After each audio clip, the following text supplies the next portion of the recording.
Swami Maharaj, Srila Prabhupada, ISKCON Devotees, Samsthat Gacharya, Srila Prabhupada, Ananta Koti Vaishnava Vrinda Ki Jai, Harinama Acharya, Srila Haridas Thakur Ki Jai, Prem Se Kaho Shri Krishna Chaitanya, Prabhu Nityananda, Shri Advaita Gadadhara Shivasari, Gaura Bhakta Vrinda Ki Jai, Shri Shri Shri Mahamahotsav Gopunim Ki Jai, Chaitanya Mahaprabhu Ki Jai, Shri Shri Radha Krishna Gopa Gopinath, Shyama Kunda, Radha Kunda, Giri Govardhan Ki Jai, Shri Jagannath Baladev Ki Jai, Shri Gonditai Ki Jai, Shri Vrindavan Dham Ki Jai, Mayapadam Ki Jai, New Jagannath Puri Dham Ki Jai, Ganga Mai Ki Jai, Yamuna Mai Ki Jai, Tulsi Devi Ki Jai, Bhakti Devi Ki Jai, Samavita Bhakta Vrinda Ki Jai, Gaura Premananda Hari Bo, alle Ehre seien versammelt Gott geweiht, alle Ehre seien versammelt Gott geweiht, all glories to the assembly of all glories to Shri Shri Guru Gauranga, all glories to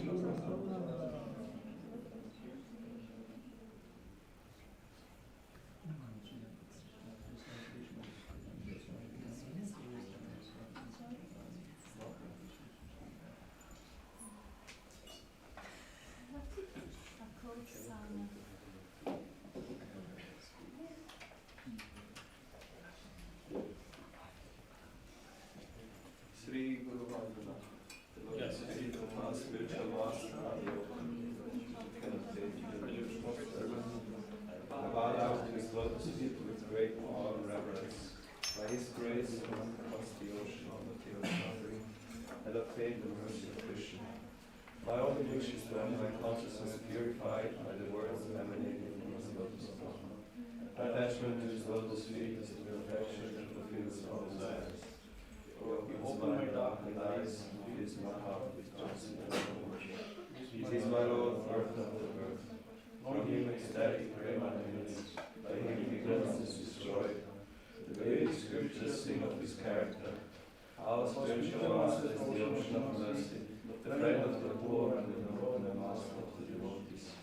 O Master, be merciful unto us. You give us the shade of your lotus feet. May your fame be spread all over the three worlds. We take shelter of the lotus feet of Prabhupada.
turn on the light.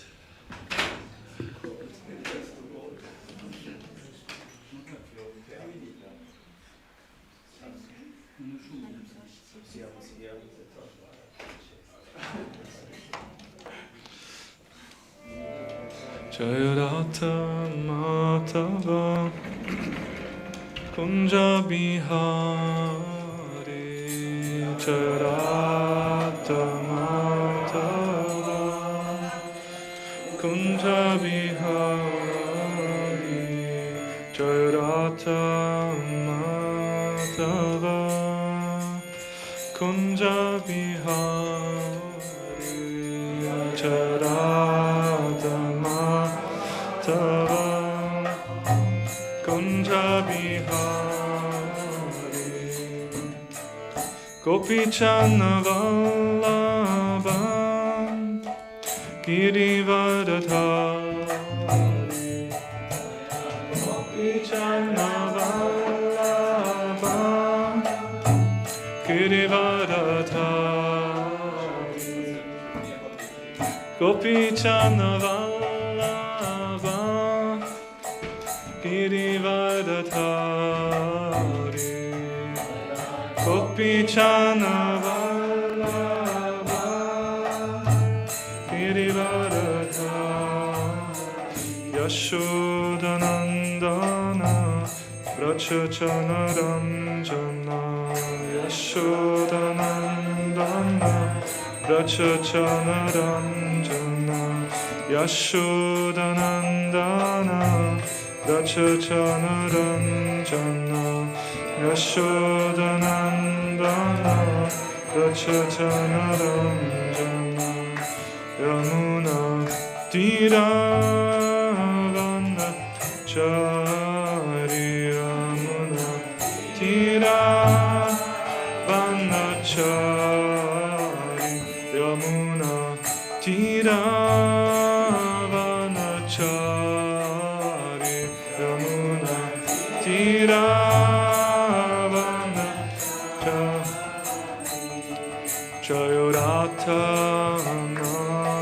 Matava Kunja Bihari Jayarata Matava Kunja Bihari Hare Krishna Hare Krishna Krishna Krishna Hare Hare Hare Rama Hare Rama Rama Rama Hare Hare Hare Krishna Hare Krishna Krishna Krishna Hare Hare Hare Rama Hare Rama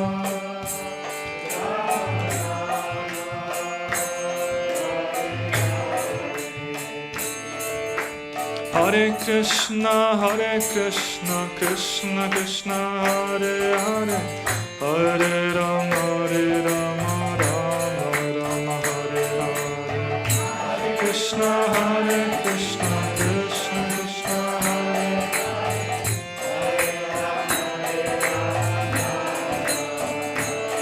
Hare Krishna Krishna Krishna Hare Hare Hare Rama Rama Rama Hare Hare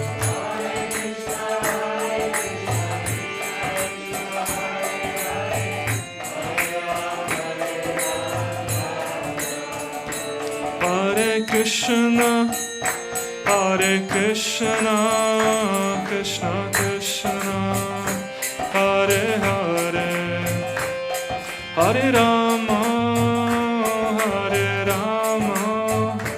Rama Rama Hare Hare Hare Krishna Krishna Krishna Hare Hare Hare Rama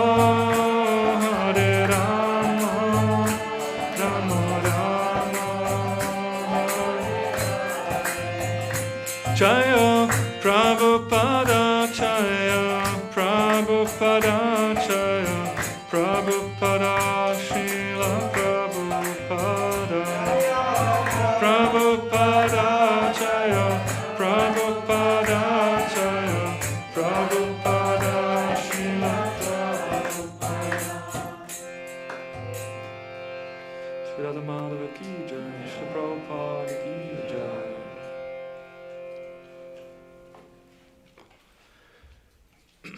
Jaya Jaya Shri Chaitanya Jaya Nityananda, Jaya Advaita Chandra Jaya Guru Bhakta Vrinda, Jaya Jaya Shri Chaitanya Jaya Nityananda, Jaya Advaita Chandra Jaya Guru Bhakta Vrinda, Jaya Jaya Shri Chaitanya Jaya Nityananda, Jaya Advaita Chandra Jaya Gaura Bhakta Vrinda, Hare Krishna. Shri Chaitanya Mahaprabhu ki jai. So we'll start with some description of the Lord's appearance as described in the Chaitanya Charitamrita. Just read a few shlokas from the 13th chapter. There's a little echo in the mic. Jagannatha Mishra Kahai Swapna Edi Kekila Jyotirmaya Dhama Mora Hridaya Pasila. This is 13th chapter Adi Lila, text, starting with text 84. Jagannath Mishra then replied, "In a dream I saw the effulgent abode of the Lord entering my heart." So Jagannath Mishra, the Lord's father, saw an effulgent and how the Lord entered his own heart. Amara Hridhaya hote gela tomara Hridhaya hena buchi yami bena kona mahasaya. From my heart it entered your heart. Jagannath Mishra speaks to Sachi Mata. I therefore understand that a great personality will soon take birth. Eta bali dunerahe harshita hana shalagrama seva kare vishesha kariya. After this conversation, both husband and wife were very jubilant, and together they rendered service to the household Shaligram Shila. There is a short purport. The transference of the Lord from the heart of Jagannath Mishra to the heart of Sachi Mata is explained by Srila Bhaktisiddhanta Saraswati Thakur as follows. It is to be concluded that Jagannath Mishra and Sachi Mata were Nitya Siddhas, ever pure associates of the Lord. Their hearts are always uncontaminated, and therefore they never forget the Supreme Personality of Godhead. A common man in this world has a contaminated heart. He must therefore first purify his heart to come to the transcendental position. But Jagannath Mishra and Sachi Mata were not a common man and woman with contaminated hearts. When the heart is uncontaminated, it is said to be in the existential position of Vasudeva.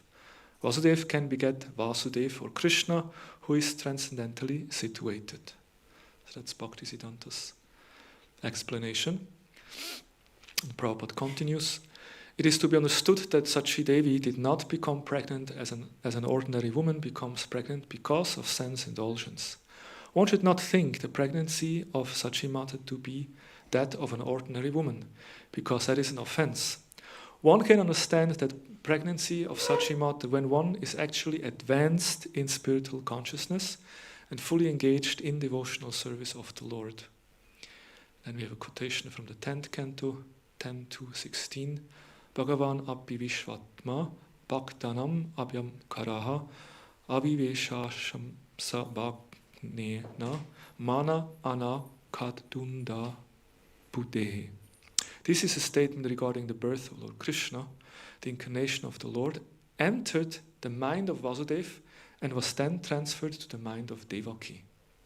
Similarly, in regard to the appearance of Lord Chaitanya Mahaprabhu, as described in Chaitanya Charitamrita, the words Vishesha Sevana Kara Govinda Charana, they specifically began to worship the lotus feet of Govinda. Indicate that exactly as Krishna appeared in the heart of Devaki through the heart of Vasudeva, so Lord Chaitanya appeared in the heart of Sachi Devi through the heart of Jagannath Mishra.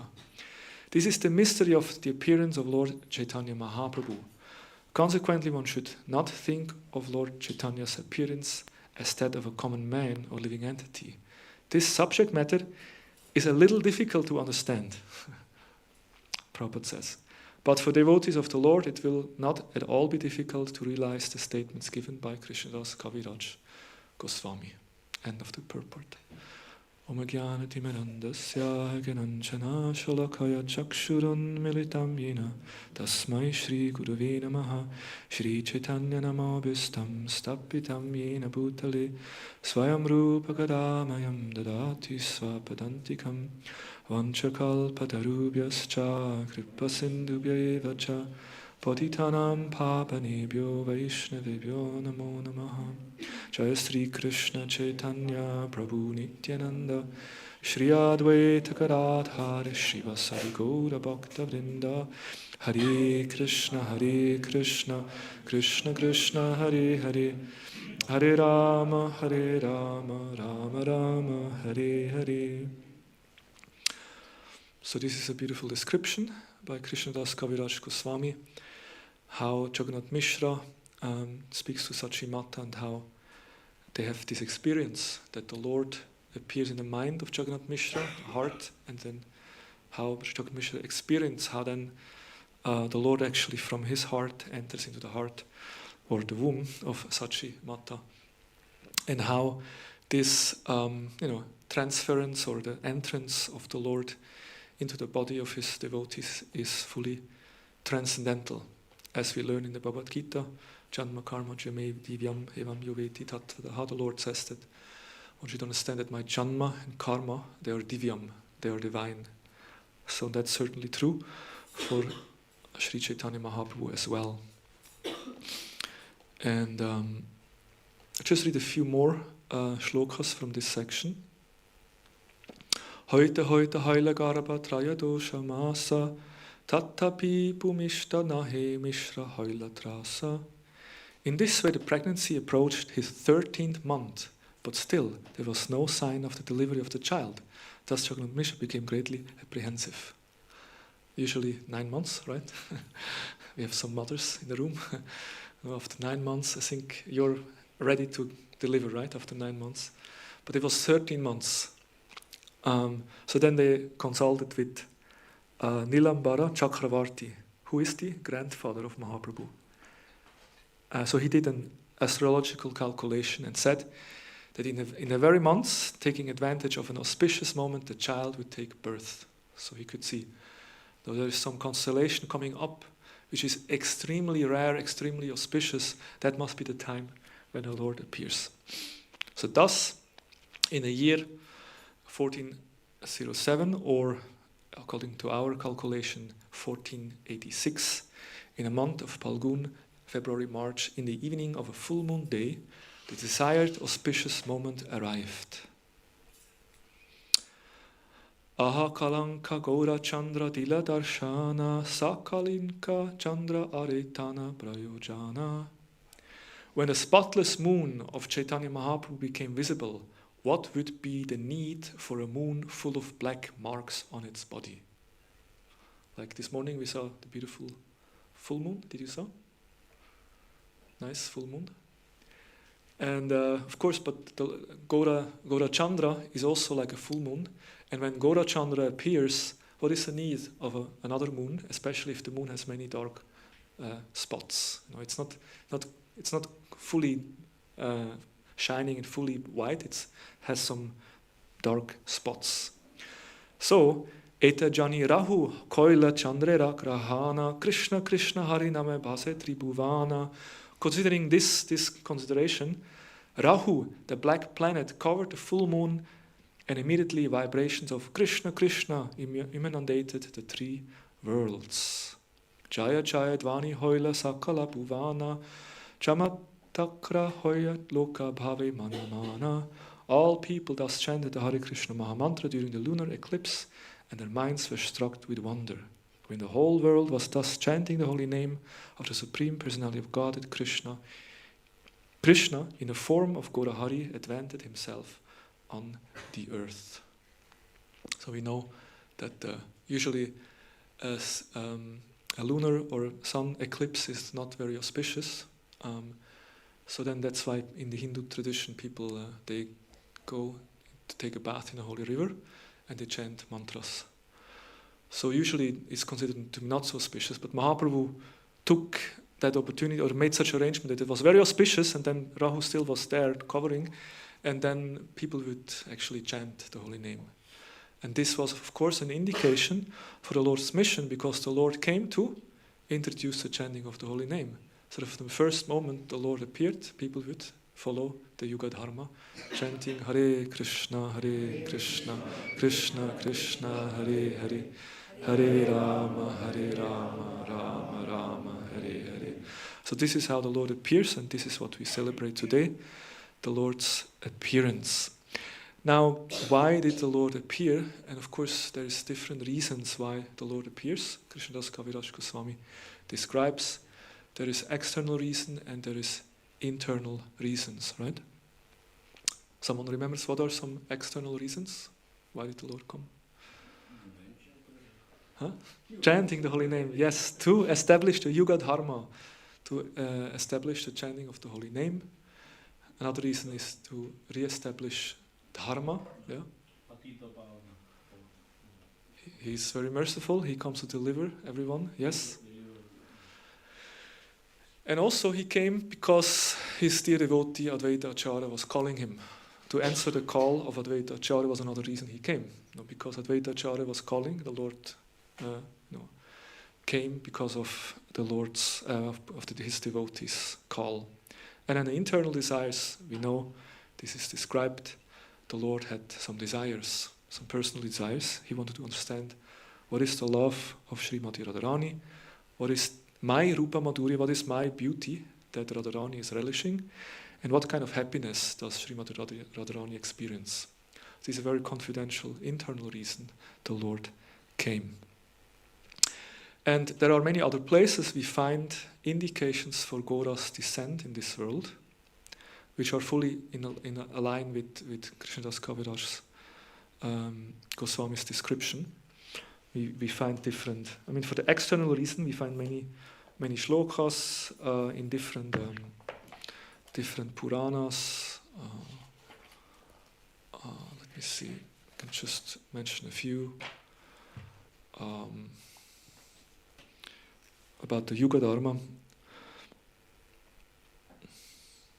Kale pratma sandhyayam lakshmi kanto bhavishyati dharu brahma samipyasta sanyasi gaura vigraha. In the first part of Kali Yuga, the Supreme Personality of Godhead will appear as Gaura. First he will become the husband of Lakshmi, then he will take sannyas and stay near Lord Jagannath, who is a Supreme Brahman in a wooden form. This is from the Garuda Purana. Or in the Markandeya Purana,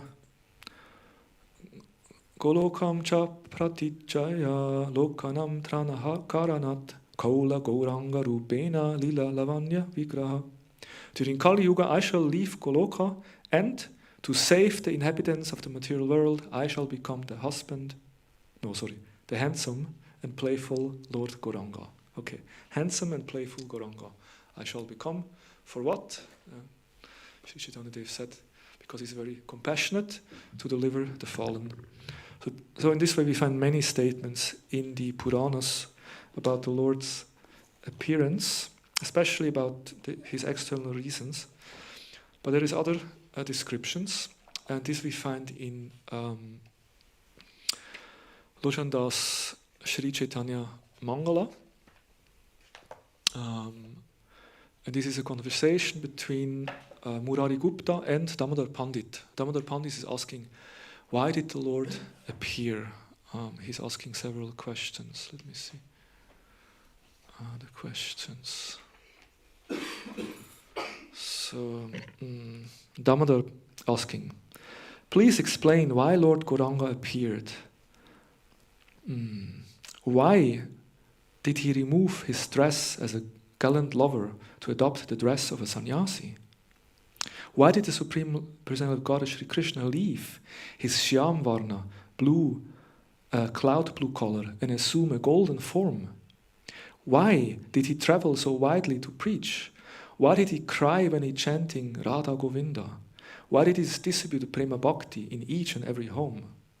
Please, explain me this. So this is Damodar Pandit's question, and Murari Gupta then tells a story.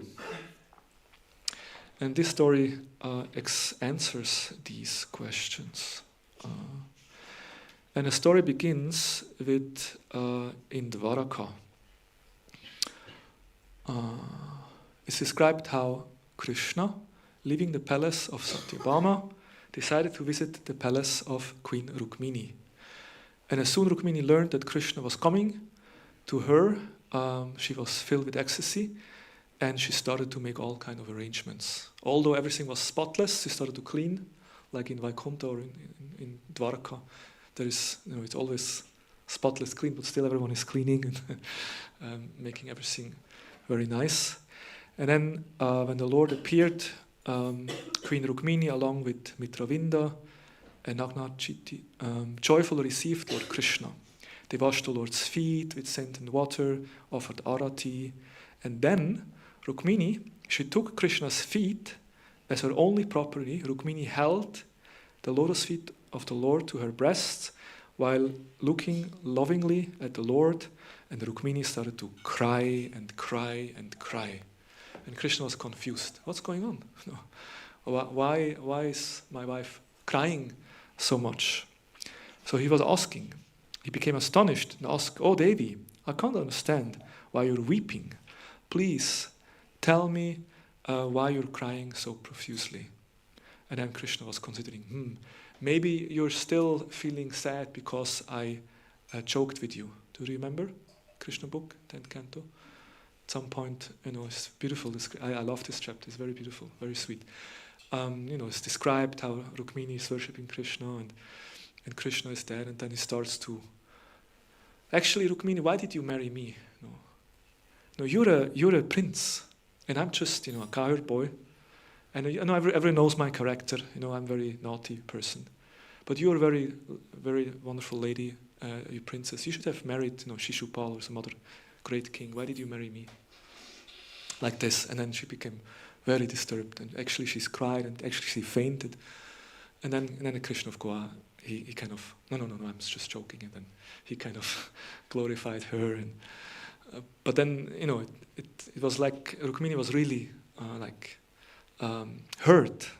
And so Krishna is considering maybe Rukmini is crying because she's remembering that episode. She still didn't. Sometimes we know that. There's something happened and someone is never forgetting. And so he's asking, and then Rukmini is saying, so it's. Are you still disturbed over the time I joked with you? And then, my lord, Rukmini says, your lotus feet are more dear to me than even you yourself.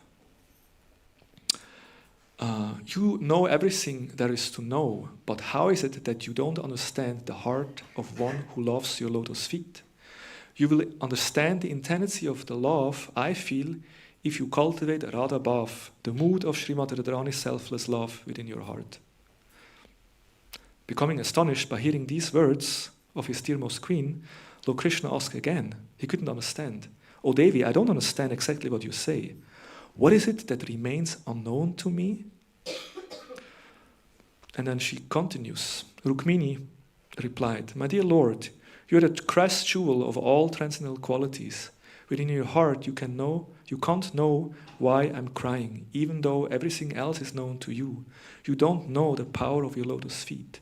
My heart weeps because soon you will leave my palace and go away." So in this way, Rukmini is kind of planting a seed in the heart of the Lord. Because the Lord becomes bewildered. What is this? I never heard something like this. No, you tell me something very wonderful. I'm the Supreme Lord, I'm the Supreme Controller, and I'm the Supreme Knowledgeable. I know everything, I'm all-knowing. There is nothing that I don't know. but you're saying that there is something I don't know? Yes, there is something you don't know, and that's the love of your devotees.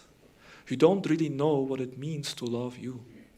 And especially you don't know the love of Radharani. And she says, of course Rukmini is an expansion of Radharani, but she says, only myself and Radharani truly know the glories of your lotus feet, and you don't know the glories of your own feet. You know?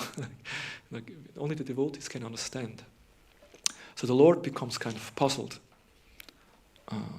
He says, "Oh beloved, I have never heard such amazing and wonderful description. Until today, no one has ever suggested to me that I should personally taste the love that my pure devotees have for me." So basically the desire comes in his heart. I should become a devotee myself, and then I can experience what the devotees feel in the service to me. So that I should do. That desire awakens in the heart. And what happens next? Narada Muni shows up. Narada Muni always shows up in like very important moments, and always Narada Muni shows up. And Narada Muni comes, and the Lord is very happy, and offers, washes the feet, offers worship to Narada Muni because he's a great saint, and Krishna plays the role of a great king in Dwaraka. But then Narada Muni also starts to cry. He cries bitterly, and the Lord says, "What is going on today? Like first my wife is crying, and now Narada Muni is crying. Everyone is crying today. What's wrong? A strange day today." And then Narada Muni explains, I've been traveling throughout the universe, and I can see the influence of the Kali Yuga is becoming very, very strong. And people, my heart is bleeding when I see the pride of people. I see how people are intoxicated by materialistic desires, sense gratification, and they have completely forgotten you, and they have no taste. Although Narada Muni, he's playing on his veena in ecstatic love for Krishna, crying, and he's trying to distribute love and bhakti to the people, but people are not interested. They don't understand. And Narada Muni feels that only if the Lord personally comes, he can help the people of the age of Kali. So this is Narada Muni's request to the Lord, and then Lord Krishna replies to him.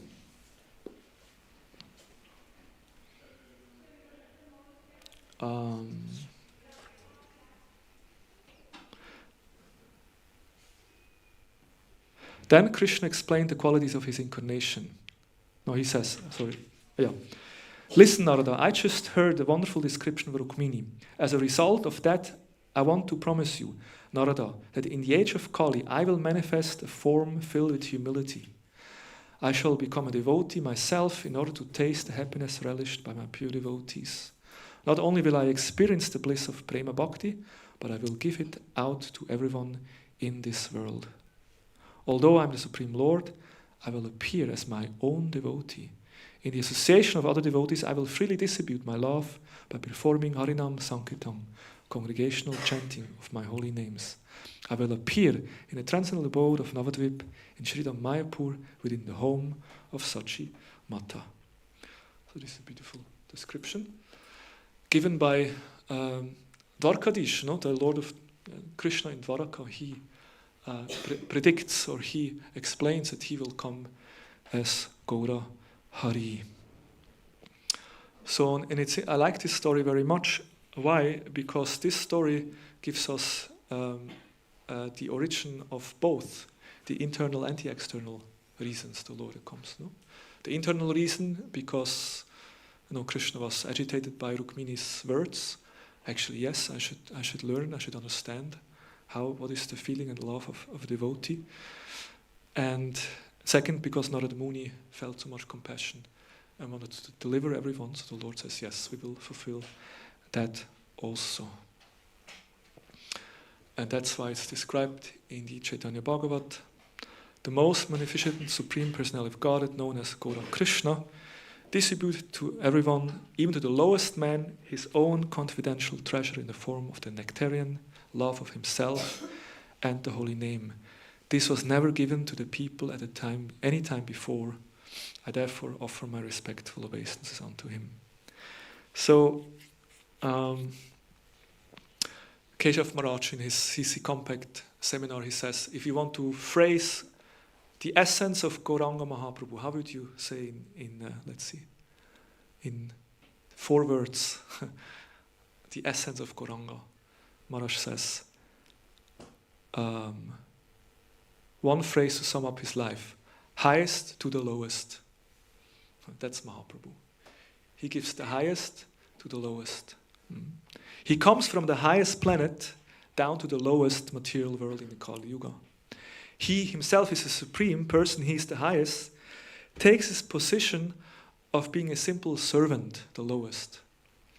And he gives the highest prema, the highest gift, to the lowest people, to conditioned souls in the age of Kali.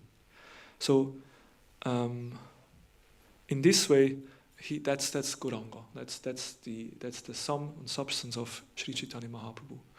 And that's why he is glorified. Namo Mahavadanyaya Krishna Prema Pradayate Krishnaya Krishna Chaitanya Namna Gauradvija Namaha.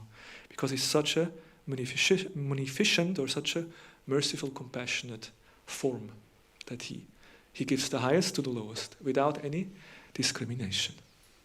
Maybe we can open a little bit the window to get some fresh air. Thank you.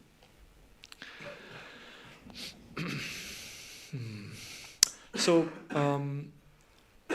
this story we heard is from Dwarka, Krishna in a mood of Dwarkadish, and how he became Gaura. But of course, there is also other indications we find in Krishna Lila in Vrindavan also. How from Krishna Lila in Vrindavan we find also indication how the Lord takes the form of Gaura.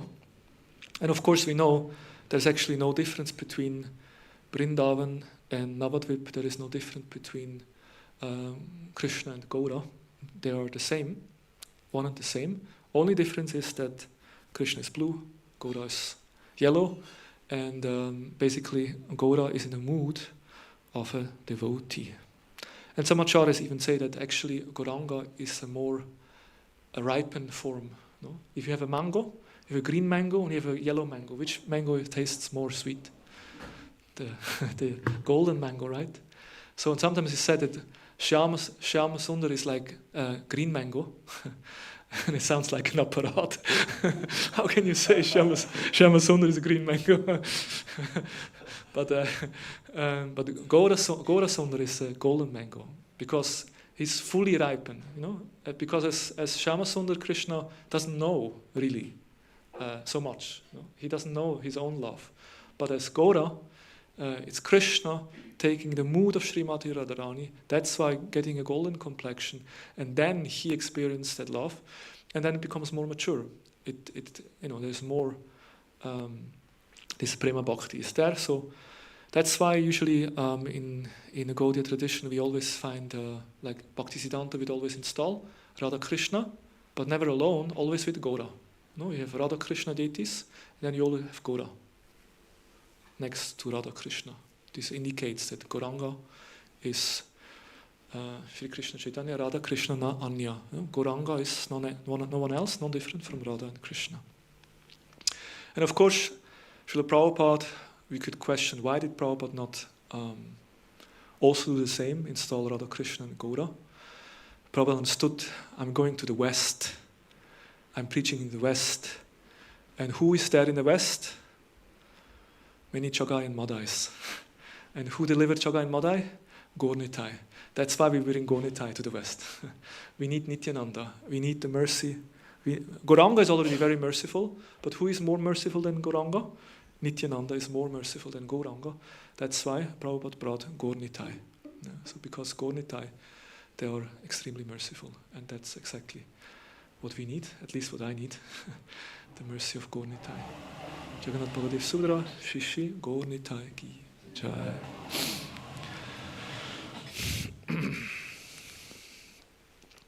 So, and when we look at Gauranga Mahaprabhu's teachings, what did Mahaprabhu teach?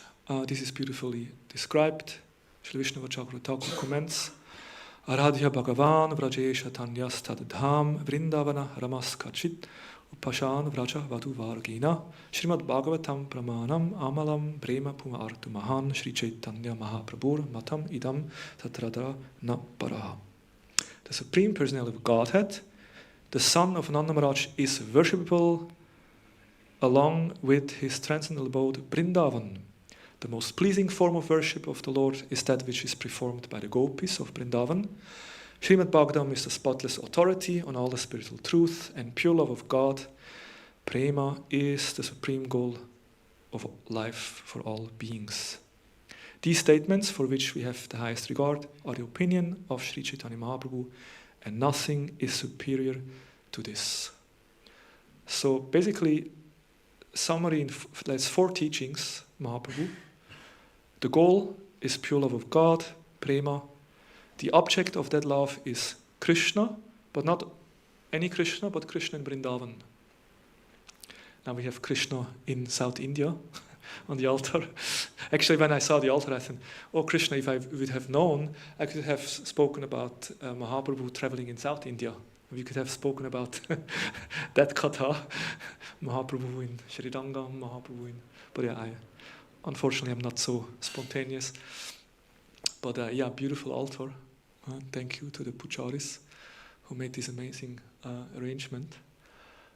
This is Mahaprabhu Krishna, Krishna, Krishna, traveling in South India. And we see the different holy places where Mahaprabhu visited. So, and of course, that Mahaprabhu, traveling in South India, he's always remembering Krishna. And which Krishna he's remembering? Krishna in Vrindavan. And who are the example? The best example of worship of Krishna are the gopis of Vrindavan. And the Bhagavatam is the guidebook. It's the scripture which explains us how to develop that love. And when we look at the gopis are understood to be the greatest example of surrender. No, Krishna in the Gita says, Sarvadharma pariteja mamekam sharanam vraja, that one should give up everything, surrender. And the gopis are the best example of such surrender. Why? When Krishna plays his flute, the gopis, they leave everything and run into the forest. It's quite amazing descriptions. No, they were putting makeup and then they hear the flute and just dropping everything, running. Some are just about to dress and then they're not even finishing the dress, just running half dressed. And there's different gopis, some are married, some are unmarried. Some married gopis already have children, they are taking care of the children, and then they just drop their babies and they just run. like they just leave all their household duties and just run in the middle of the night, they just run into the forest. And actually, in Vedic culture, if a woman is leaving, her house in the middle of the night, that's kind of, you can't do that. It's like there is a lot of implication if someone would find out that she spent the night with a lover in the forest, that would have great consequence. But the gopis, they just they don't care any social or they just they hear the flute of Krishna and they know Krishna is calling and they run into the forest. And then what happens when they see Krishna in the forest?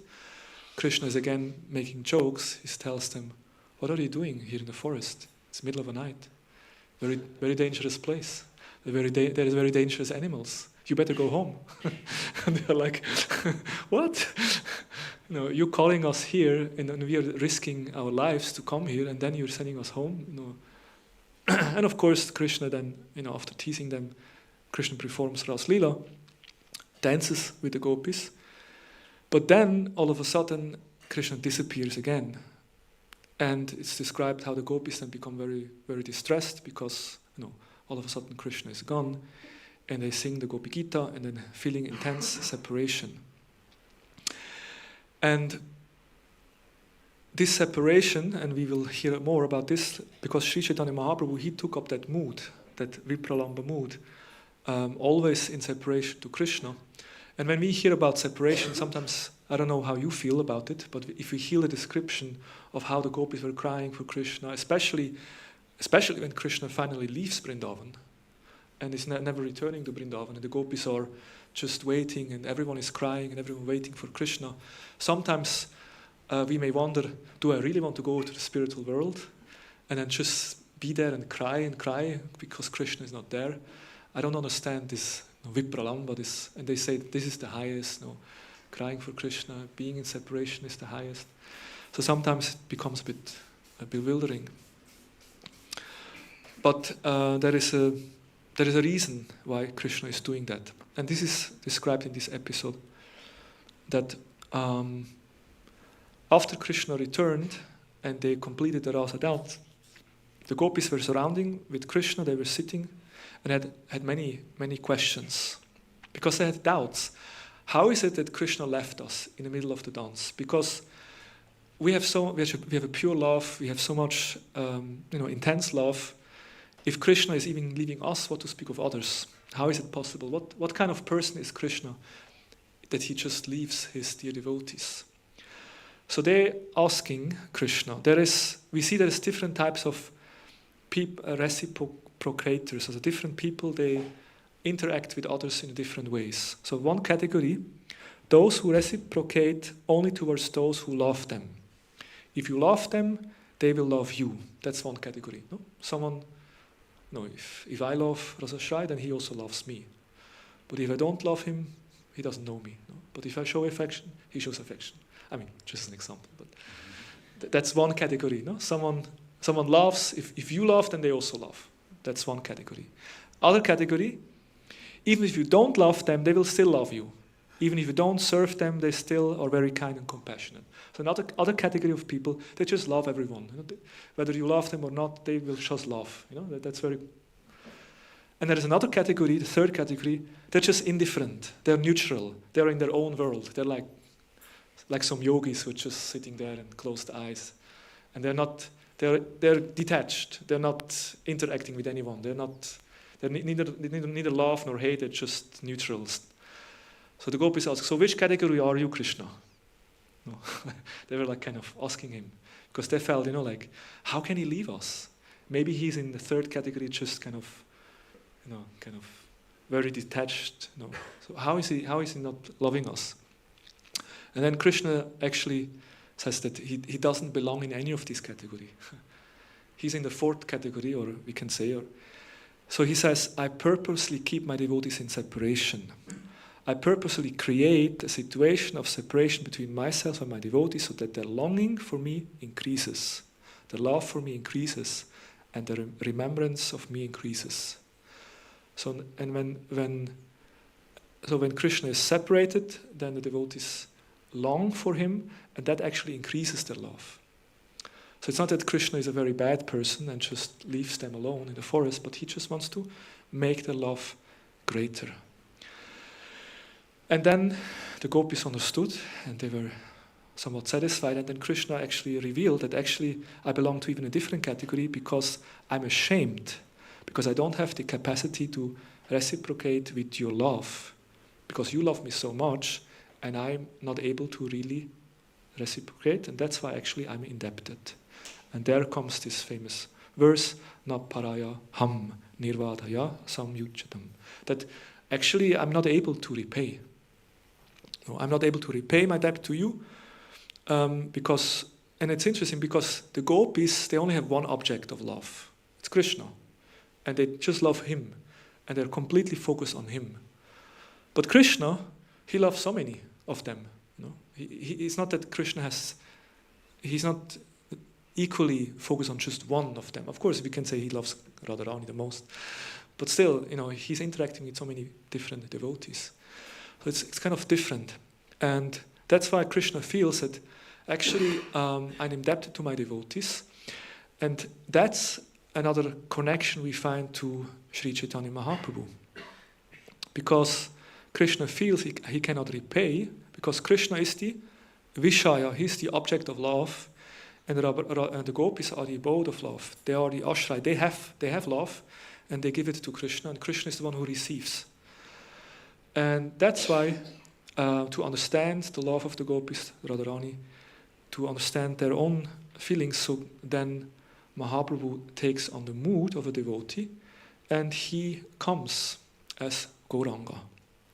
So that's another connection we find. The first story was from Dwarka, where Krishna gets this input from Rukmini, but this is another story we find directly in Vrindavan, where Krishna gets the input from the gopis, that he realizes, I'm indebted, and I have to do something about it. And one way he tries to repay the debt by he himself getting that same feeling of separation. And that's Sri Chaitanya Mahaprabhu. And of course, when we look at Gaura Lila, we know there is Adi, Madhya, and Antya Lila. And in the Adi Lila, we find the Lord's incarnation, his childhood, and his transformation, how he becomes from Nimai Pandit, he becomes the ecstatic devotee. And then he starts his Sankirtan Lila. And then Madhya Lila describes how he takes sannyas, how he travels to South India, as we see on the altar, he's preaching. And then, but Antya Lila, what is the Antya Lila mainly describing? Basically, there's only one thing that Antya Lila describes. Yes, he described, there is some description of the interaction between his devotees. Different devotees visit Puri, and he appreciates his devotees, he corrects his devotees. There is a beautiful description, exchanges with his devotees. But then the last part, mainly it describes Mahaprabhu's madness, Mahaprabhu's mood of separation. The following verses from Madhya Lila describe this. Kahan mora prana nata murli vadana kahan karan kanapana Rajendra Nanda kare kaibe ke bhajane mora tukka Rajendra Nandanda vinu pate mora bukam. Where is the Lord of my life, who is playing his flute? What shall I do now? Where should I go to find the son of Maharaj Nanda? To whom shall I speak? Who can understand my disappointment? Without the son of Nanda, my heart is broken. So that's the mood. Mahaprabhu is always running here and there, always, where is Krishna? Where is Krishna? Where is my Lord? And he's crying and crying. And of course we know in Puri, Mahaprabhu is completely absorbed in this Vrindavan mood. Sometimes he sees these sand dunes. What does he do? He jumps there, he wants to embrace, he thinks this is Govardhan Hill, he wants to embrace Govardhan Giriraj. Or then he sees the ocean, and he thinks this is the Yamuna, and he jumps into the ocean, and then only this fisherman, he thought, I got a big fish in my net. He pulls the net, and there's and he thinks there is a ghost, some being from the ocean. And he thought, this is a ghost, and he starts to chant Nishinga prayers, and the more he calls Nishinga, the more powerful becomes the ghost. Because actually the ghost is not different from the Nishingadev, the deity that he calls.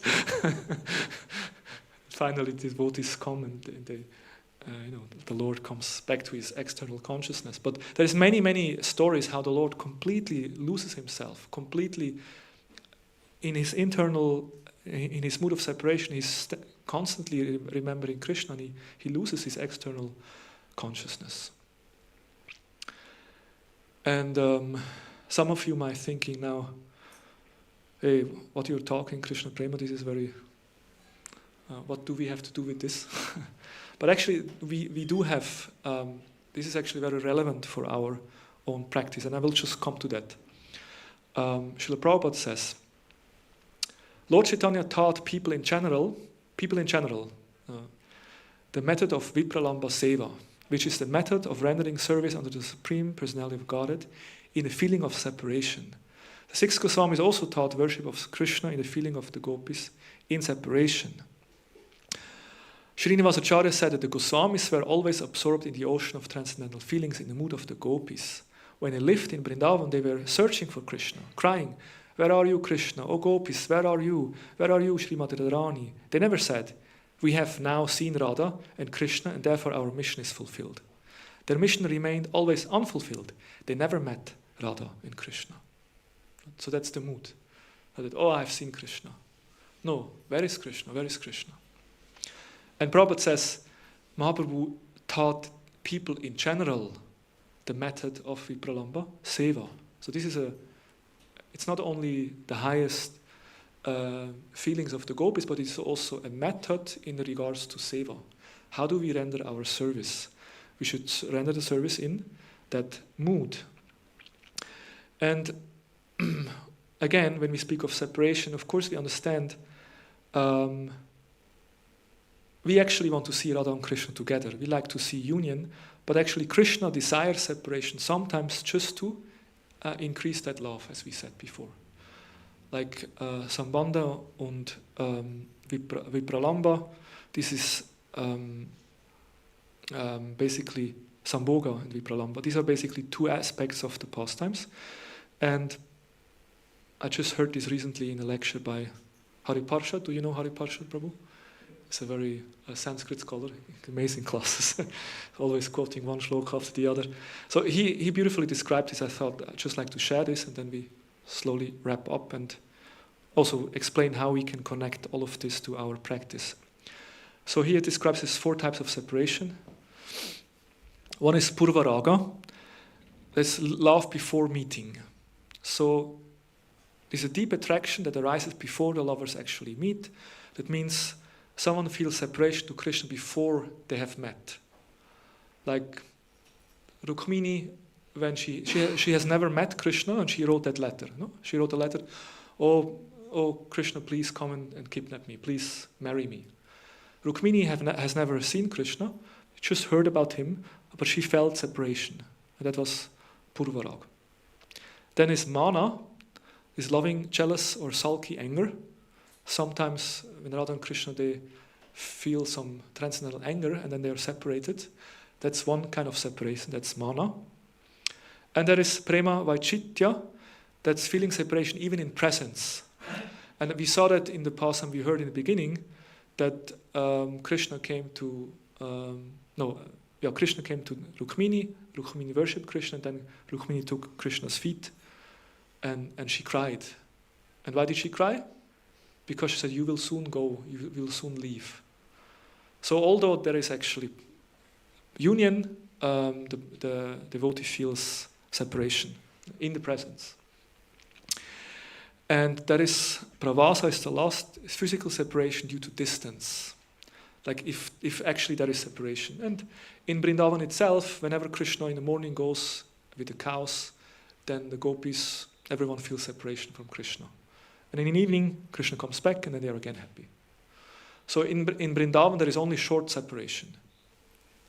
But in Boma Vrindavan, on this planet, when Krishna manifests his pastime, there is something which is called this Sudhar Pravas, which means extreme separation, because Krishna leaves Vrindavan fully and he goes to Dwarka and Mathura, the Mathura Dwarka. So these are different forms of separation. And Mahaprabhu was always in that mood of Vipralamba, separation. So now, how does it relate to our life? And basically Bhaktivinoda Thakur explains that this is the mood in which we should approach the Lord, in a mood of separation, and especially when we chant the holy name. Because when we chant the holy name, as soon as we remember or develop that feeling that we're actually missing Krishna, and when we chant from the heart in that longing, then our chanting becomes much more focused, much more fixed. And of course, it's not so easy because we can't just, create these feelings. But it's described as a sadhana. It's described as something that we should try to do. And His Holiness Sachinanda Maharaj, I'm sure some of you have heard this story, tells the story of one Baba who sits in a forest and he chants the whole, like there is a little bhajan kutir, he sits in front of his bhajan kutir in the middle of the night, he chants like, 64 rounds or many rounds. So he's chanting and all of a sudden he hears some sound and there comes a lady, a nicely decorated lady in a sari and jewelries, and she just knocks off the sadhu. She just runs into the sadhu. The sadhu falls down, like he's sitting there like this, and then falls, And the lady just continues running away without even noticing him. He's like, oh my God, what's going on? And she's not even saying sorry, she's not even apologizing. So anyway, he tolerates, he's a sadhu, he tolerates, and then he just continues his meditation. And then on the way back, she comes back, and then she sees the sadhu and offers obeisances, like several hours later in the morning. And the sadhu says, how is it you have such a different approach? In the night, you just knocked me down and not even said anything, and now you're offering your obeisances and you're showing so much respect. How is the change? And she says, what? What did I do? Yeah, you just run into me, knocked me down, and then you just walked away. Oh, I didn't notice. I'm so sorry. And he said, how is it possible that you didn't notice? No, I mean, if you run into someone, you realize, right? Oh, I understand. I'm so sorry. I understand. When I was running through the forest, because I have to. I'm a little embarrassed, but I have to say. But I went to see my lover in the middle of the night, and when on the way there, I was just thinking of my lover. I was just thinking of him all the time. Oh, I will meet him. I will meet him. I will meet him. So I didn't saw anything else. I didn't saw left and right. I didn't notice you. And then the Baba said, okay, I understand. And then she left. And he was kind of scratching his head. She didn't notice left, right, nothing. She just was focused on her lover. If I only could develop such intense longing for my Lord, for Krishna, I would be so fortunate. So actually I can learn something from this lady. So that longing, that focus, this is what we should develop while we chant the holy name. And how can we get such feelings? It's not so easy, but that's why Sri Chaitanya Mahaprabhu, he came as in that form of a devotee, and he came to teach us how to practice devotional service, and that's why not only, it was a double mission. He wanted to experience that, but he also wanted to teach. That's why it says, Bhakti Yoga, Bhakti Yoga, Bhakti Yoga Dana, Bhakti E Krishna Namo, Smarana Kradhana. Bhakti Yoga is the greatest wealth, and Bhakti Yoga means to chant the name of Krishna, to remember Krishna, and to cry for Krishna. That's Bhakti Yoga. To chant the name, to remember, and to cry. What do we do usually? We chant the name, and then we forget Krishna, and crying sowieso niet, oder? But actual Bhakti Yoga means not only to chant, but also to remember and also to cry. So from this we can understand we still have to learn a little bit. We already chant, that's good. No, we already chant. And if you try to chant attentively, that's even better. And if you try attentively, that's already very good. But then the more we chant attentively, then we should also get our heart involved. And one way to do that is to hear about Mahaprabhu, how his pastimes, how he had so much love for Krishna, and also from the acharyas, how they were longing for Krishna. And I will end with this song of Bhaktivinoda Thakur. This is from Gita Valli. Anyway, I will just read the translation. What is happening to me as I repeatedly chant the holy names? I have come to understand that I am Krishna's eternal servant. I have realized that due to my separation from Govinda, I have been entangled in a network of Maya, and thus I'm suffering in this material world. This worldly life no longer brings me any pleasure. The only thing I want to know is what I must do in order to see Krishna. My eyes are filled with the tears which pour down like torrents of rain, like the downpour of the monsoon season. Now, one moment appears to be equal to be hundreds of yugas. In fact, I'm simply unable to tolerate the separation from Govinda. Looking in every direction, I see the world as completely empty, and this has made me indifferent to life. What shall I do? What on earth should I do? I'm no longer capable of living. Please save my life by showing me the beloved Lord of Radha. Accepting this request of Bhaktivinoda Thakur, and give me your association. I cannot tolerate the separation from Krishna anymore. I have only a few days left before the life air leaves my body. So that's the mood of someone who actually has imbibed that mood of Gaura. And that's, of course, as I said, it's a high aspiration. But as Prabhupada says, this is Vipralamba Seva, that's a sadhana that we should try to imbibe in our mood. And sometimes people asking, oh, how are you doing? Yes, I'm fine. I'm doing fine. But actually, how can we be fine as long as we don't have that love for Krishna? Actually, we're very miserable. No? It's a very sad state of mind that we are separated from Krishna. And that's the mood that the Vaishnava feels. No? You know, as long as I don't have that love, I'm missing something. And as in this prayer it says, no, my life comes to an end. So what is my situation? I still have not developed that love. So this is Mahaprabhu's teaching, and we are very fortunate that today is Guru Purnima.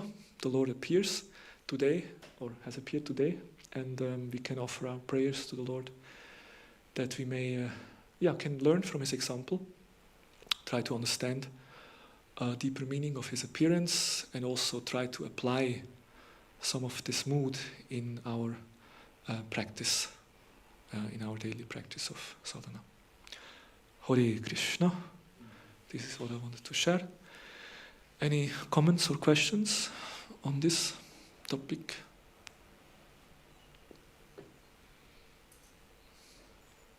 Yes.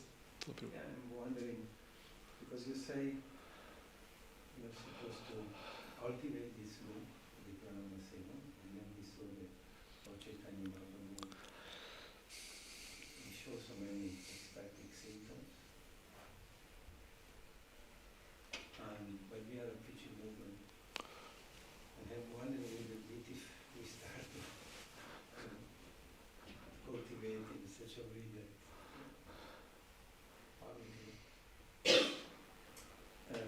people will not understand. Sure.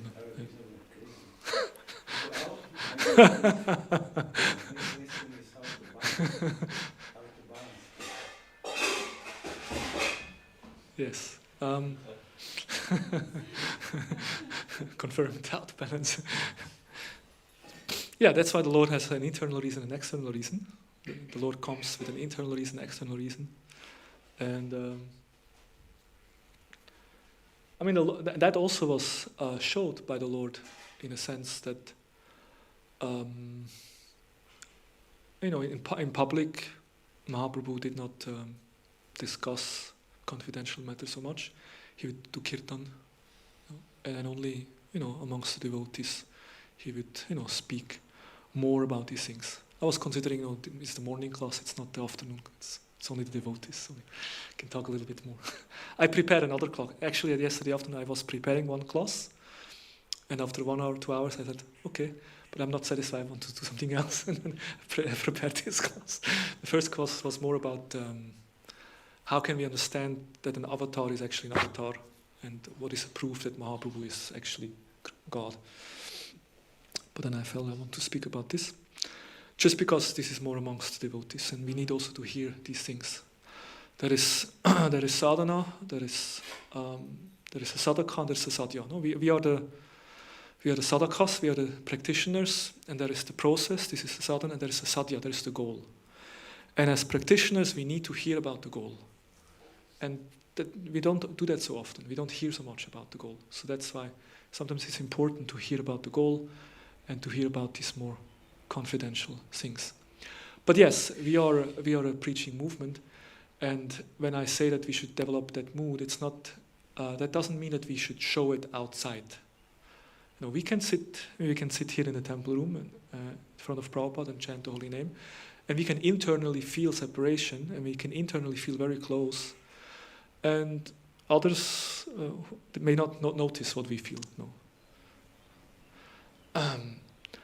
So that's a personal thing, that we cultivate an internal mood. It's not that we have to show. And of course, we were always warned to not imitate. Like there's a hachya that we start to imitate ecstatic symptoms outside. That's why Rupa Goswami in the Bhakti Rasamrita Sindhu, there is the different external symptoms of bhava, which is shivering of the body and standing up on the hair and all of this, crying.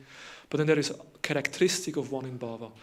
And whereas the symptoms you can kind of imitate, but the characteristic you cannot imitate. Like that someone is very tolerant, someone is very detached, someone has a true attachment to the holy name. All these qualities. So we understand we should not imitate these things, but we should aspire for them. I like to, but thank you for it's an important point. I'd just like to read something I wrote here. Mahaprabhu has assumed Radharani's mood and complexion to teach us that because we are not able to see Krishna, we should always cry, cry and cry. When someone is not getting Krishna and therefore crying for Krishna, this is prema bhakti. Is it very difficult to feel that Krishna is not here and cry for Krishna? People are not interested in getting prema bhakti. And if you mention prema bhakti, they will say, oh, this is very high class topic, heavy topic. But is that heavy topic that I'm unable to see Krishna, therefore I'm crying for him? Is it difficult to understand? That's why at the end I try to bring it back to our platform. Because that's very practical. I'm not able to see Krishna, I'm separated from Krishna, that's why I should feel separation from Krishna, and that in this mood I should chant. That's not very difficult to understand, and that's very down to earth. No? I'm separated from Krishna. And to realize that deeply and to feel that, I think is a good emotion that we should, as a practitioner. And of course, as preachers, we invite everyone to joyfully sing the holy name and experience the bliss of Harinam and Prasadam. And that's not the first thing we tell people. I mean, we may tell them you're not the body and you're an eternal soul and actually have a relationship with Krishna. And we should also connect them to Krishna. But that maybe comes a little later. I don't know whether that answers. Yes. Can I add one thing? Yes, sure. I remember when Prabhupada was chanting the Radha Madhava in Mayapur, and he fell into ecstasy. Oh. But he didn't want to be so much important to that incident, no? Yes. And therefore a devotee started to chant the mantra, no? And Prabhupada thanks him. Yes, yeah. Yes. So although he has a very strong spiritual emotions, but he tried to suppress it. Yes, a devotee doesn't want to make a show out of it. He doesn't want to show it externally. There were several situations with Prabhupada like that. No, we even have recordings. So Prabhupada, his voice choking up, he starts to cry, like this famous one when he speaks about the mercy of Gauranga, the glories of Gaurnitai, and they're so merciful, and Prabhupada starts to cry, literally, like amazing. But usually Prabhupada tries to avoid this situation. He doesn't want to show it. Why? He doesn't want to show? Because it attracts worship, and that there is the danger that one develops desire for pratishta. Like Madhavendra Puri, what happened when Gopinath stole the kheer for him? The pujari was running around. Where is his Madhavendra Puri? And he found him on the marketplace and he gave him this kheer. Gopinath personally stole that for you, so you can taste it. And he was in such ecstasy, he ate the kheer and he even started to eat the pot, piece by piece. But then he became very anxious. I have to leave this place, immediately. If people, because people started to, who is this? Who is this Madhavendra Puri? Who is Madhavendra Puri? Everyone wants to see him. He must be such a great devotee. If the Lord personally steals for him, must be a great devotee. So he left that place immediately because he didn't want that everyone worshipping him. So that's the mood of a devotee. A devotee does not want that others worship him, that others see his internal spiritual. He tries to hide that. Yeah, that's an important point. Yes. I have a question. I don't know if that question will make sense. About the separation, we have the Sri Pralamba, which is the pure notion of separation. But in the material world, as a conditioned soul, we also have a separation which is based on ignorance. We are separated not because of love, but of ignorance. And the question is, how is that really the perverted separation which exists in the spiritual world? I'm asking because there are people who will say, I don't feel God, I don't feel His presence, and they say they will get desperate or so. Even as a sadhaka, we can feel somehow, not because of law of the separation, but because we just cannot feel Krishna, because we chant and there is no taste. So the question is that something just a perverted thing, and can this be useful for devotional service, or is this actually a hindrance? What is the hindrance? This feeling, I don't feel Krishna. Uh-huh. Some can maybe correct me, but my understanding would be that this can be a beginning. This is actually it's a first realization, and it can become more deeper, and finally we can become spiritual emotion. I forgot who it was, whether it was a Prabhupada disciple, and Prabhupada said it, or another. I'm not sure, but there was one disciple who was asking this vipralamba, this separation. I can't understand this feeling of separation. And then the guru said, either Prabhupada or another guru said, wait until I die, until I leave, then you will understand what it means, separation. So we have, sometimes it's difficult to feel that love for Krishna, but we have the representative of Krishna, which is the spiritual master. And we have, there is the Guru Bhakti, there is devotion to the spiritual master. And if the Guru leaves, this is a great test for the disciple, and it's very painful. But then separation that a disciple feels for the spiritual master, this is also a spiritual feeling, or it's a true feeling. This can also, in a way, it can also help to then nurture that separation also for Krishna.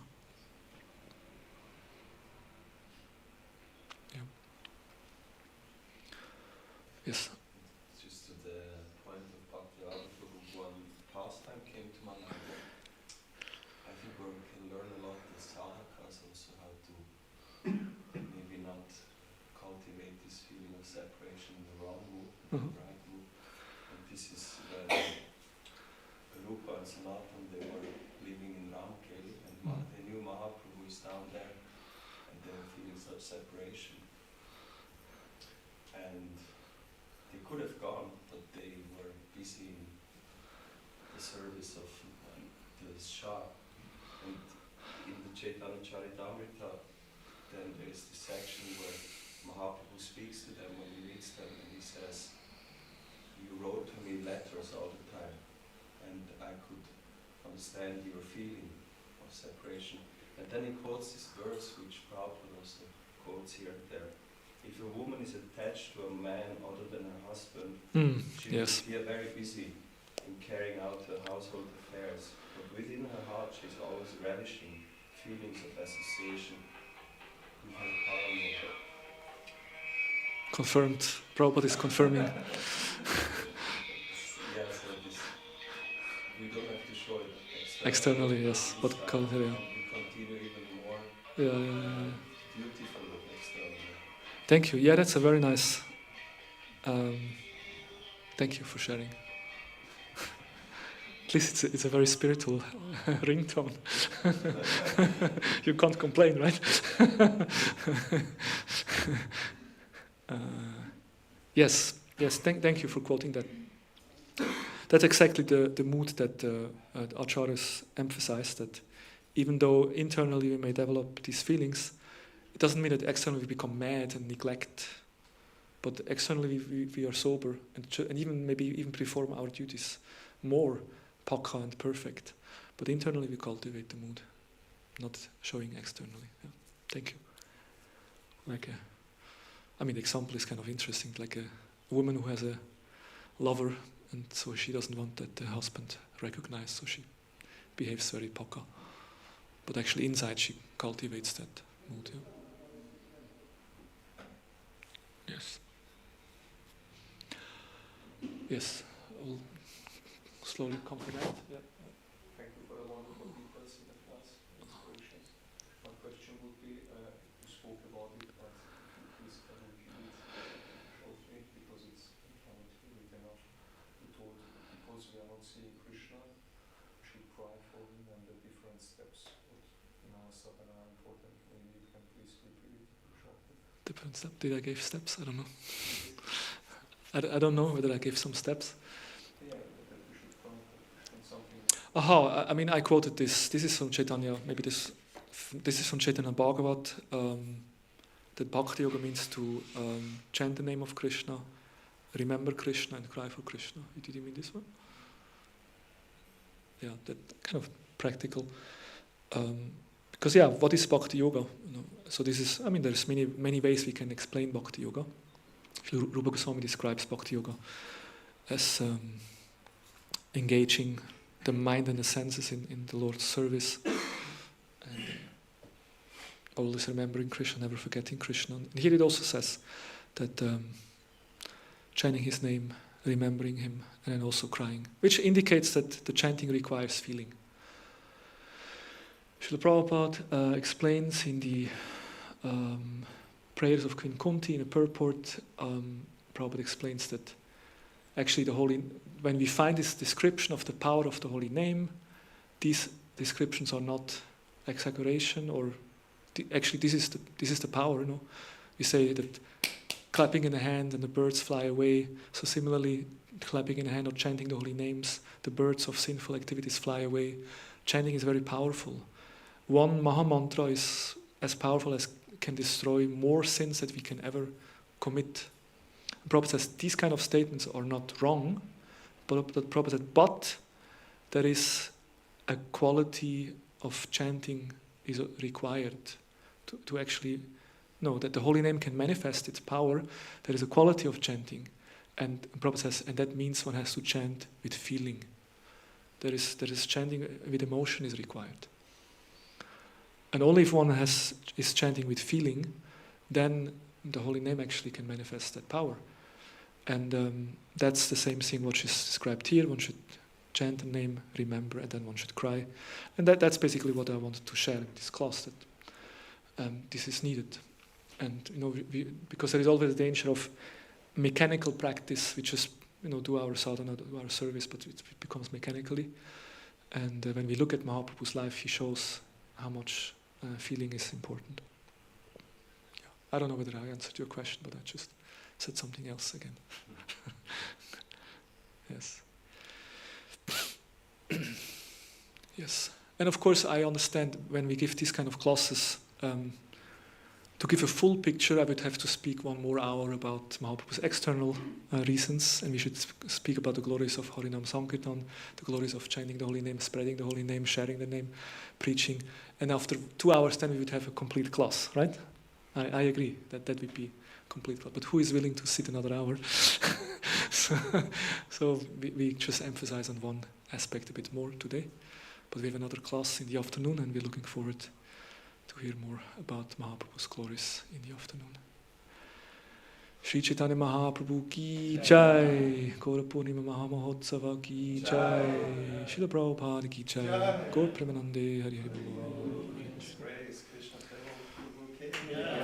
Gaura Bhakta Vrinda ki jai, Vancha Kalpatarubhascha Kripa Sindhu Beva Cha.